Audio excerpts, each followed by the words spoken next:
Hello? Fantastic. Okay, so I just started thinking about this title. It was like partnering with the customer support team to impact the design process. And I thought this is quicker. So it's a case study, it's a Guru's week, and I'm going to explain a little bit what I meant with this.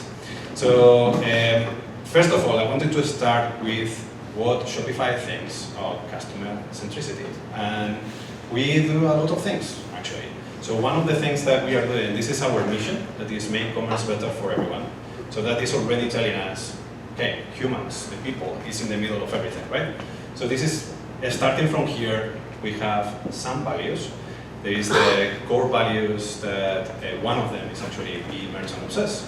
And you can see this is like a small label that is actually saying that it's a Shopify value. And we have multiple of them around the office. So you can actually, if you have the opportunity to look around, you might see these labels. These labels are coming from products from merchants that are using Shopify. So it's a constant reminder that we are working for them. This is another thing. So we were talking at the beginning of the session about the onboarding process that we have at Shopify. And during the onboarding, we have 3 days where we are learning about the disciplines, how we are working in Shopify, different things. She is Lindsay Thornton, she is the VP of UX, and this is kind of one of the things that we are seeing actually during the research explanation, when we are talking about UX research. And we are saying that there is a risk of having a very far front line with the rest of the company. So when that happens, when the majority of the team that is working in a company is very far from the front line, you are losing that touch. You are losing the possibility of innovating or creating something new that is actually meeting the needs of your customers. So in order to reduce that front line or that distance with the front line, what we are doing is a number of things. So all of these things are initiatives that are happening within Shopify something. Losing the, okay.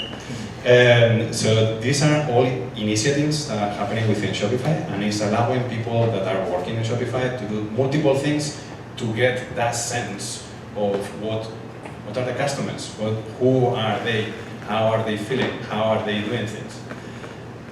But this is not research. All of this is just building empathy, is showing you examples of some of these merchants that we have, but it's not about research. For doing research, we have a team of researchers. So we have more than 70 researchers working in Canada. Now we have 1 researcher in Berlin, and we are looking for another researcher in Singapore. So you know anyone in there, let me know. And in here is not UX researchers, there are market researchers, there are support research, there are data scientists. So with all that information, what we are trying to do is having a very good sense of what is happening with the customers that we have. Anytime that we are doing research, we invite the rest of the team, so they have the possibility of observing, shadowing us, learning with us, different things. But I was saying it's a case study, so I'm going to explain one of these initiatives that I was running with my team. So it's very personal. I think no one is doing it in Shopify in the same way, but I think it's working. So that's why I'm sharing it. So this is Guru's week. So my product team, that is the marketing technology team, at the beginning of the year, they were doing a big concept ideation. So there was a big risk because it was an internal ideation. It was all the team working in multiple iterations internally without any external feedback. So that was a risk. And in order to reduce that risk, we have an ideal situation. But it would be merchants. So you are talking with any researcher, they are going to immediately say, okay, you need to use merchants, you need to use your users, so you will be reducing that kind of risk. But it's difficult. Logistics are taking a long time, right? So if you're a researcher, probably you have heard about research ops. So it's the operations, the time that is taking, the resources that is taking just to have the right people that can tell you things related with your product. So that takes time, and we didn't have it. So what can we do? In the meantime, so definitely we wanted to have these merchants, these users with us and learning from them. But in the meantime, what do we have? We have gurus. That is our frontline staff. So it's our, I will say that it's not customer service, because they are doing many other things. So what gurus do is customer service, technical service, and also they are doing business development for our clients. So when a merchant have a problem, they are going to call a guru, or they are going to send an email. They're probably going to have a question for them, but then the guru is going to ask them, okay, how are you doing with your business? And they are learning from them what are the challenges, what are the pain points that they have, what are their frustrations and needs.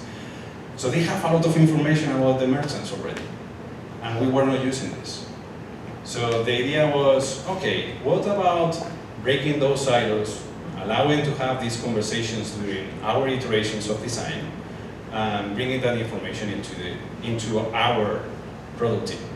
But also at the same time, we were allowing them to see what are we working on, what is going to be the next feature that we are going to release, what is the kind of products that we are thinking about. So they are going to have heads up about those things as well. So we are working, I'm not sure if you are working on sprints, but this is kind of the process that we are working on. So we have sprints of 2 weeks, and the idea, as I was saying, is having merchants. That was the initial idea. It's research. This is not UX research, it's a different thing. But on the meantime, we could iterate with that information and making it better, right?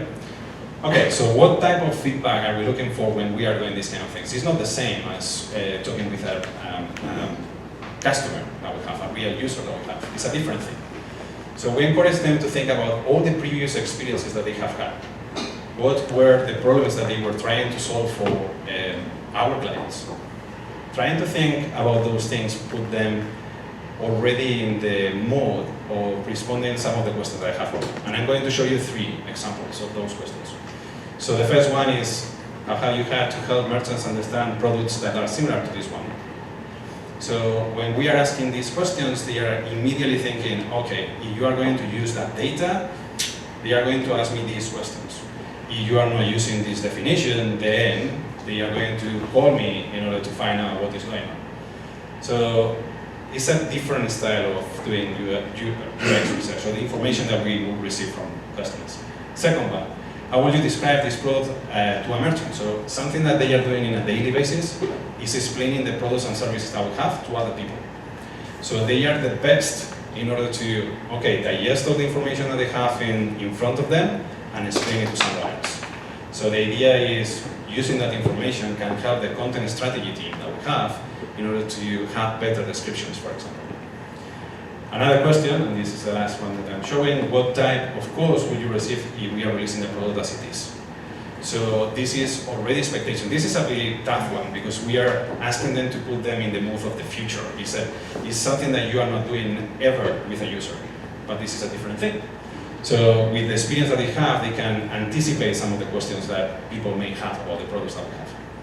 So what type of feedback we are not looking for? So there is very difficult for some of the gurus that we have not to talk about the interface. So we are not looking for that. We don't want them to tell us if we need to use a Dropbox or a radio button or no, we are not interested in that. It's a different thing. But still, we are receiving some information about that. Sometimes it's useful, sometimes it's not. Anyways, how do we use this information? So I wanted to say it's multiple more things, but I'm going to say just 3 things.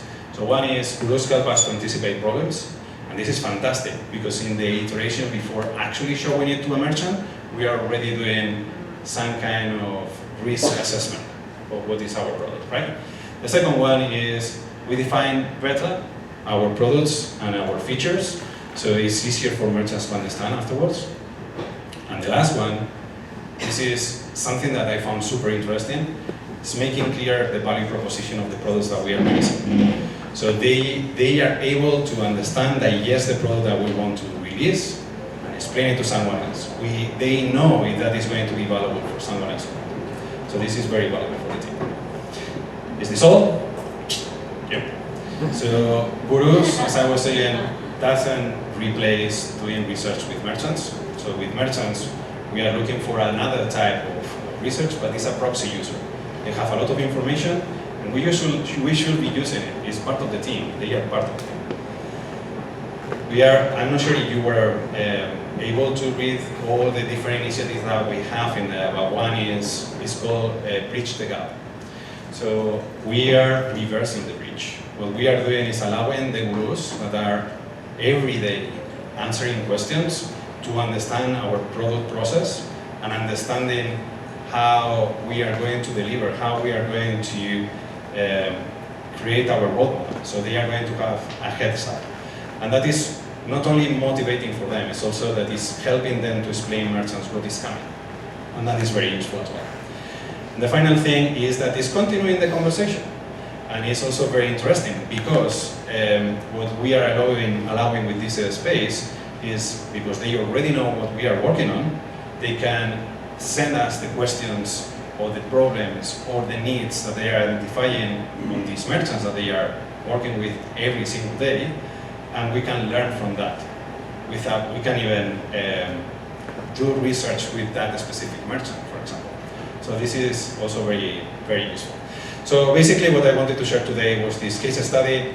There are multiple opportunities for doing these kind of things with the teams that you have, even if you don't have user researchers with you. This is something that anyone can do with a customer service support, and some of the things that you can get from it. So that's it. Thank you.